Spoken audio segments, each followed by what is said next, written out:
સુરતના પુણામાં બેંકમાંથી રૂપિયા લઈ બહાર આવેલા એકાઉન્ટન્ટને ચપ્પુ મારી લૂંટી લીધો હોવાના બનાવમાં વળાંક આવ્યો છે અને યુવાને જાતે ચપ્પુ મારી લૂંટનું તરકટ રચ્યું હોવાનું કબૂલ્યું હતું।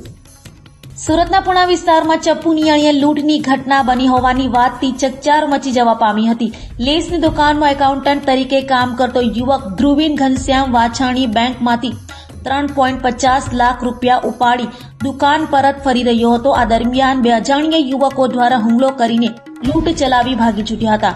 બનાવને લઈ પુણા પોલીસ સાથે ક્રાઇમ બ્રાન્ચ પણ તપાસમાં જોડાઈ હતી અને જે જગ્યા પર ઘટના બની હતી ત્યાંના સીસીટીવી તપાસ કર્યા હતા।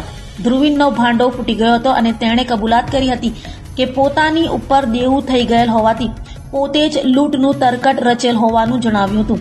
ક્રાઇમ બ્રાન્ચ તથા પુણા પોલીસ દ્વારા બુટ ભવાની મંદિર લંબે હનુમાન રોડ પાસેના નાળામાંથી લૂંટમાં ગયેલ રોકડા રૂપિયા 3.50 લાખની રિકવરી ધ્રુવીન સામે ગુનો નોંધી વધુ તપાસ હાથ ધરી હતી।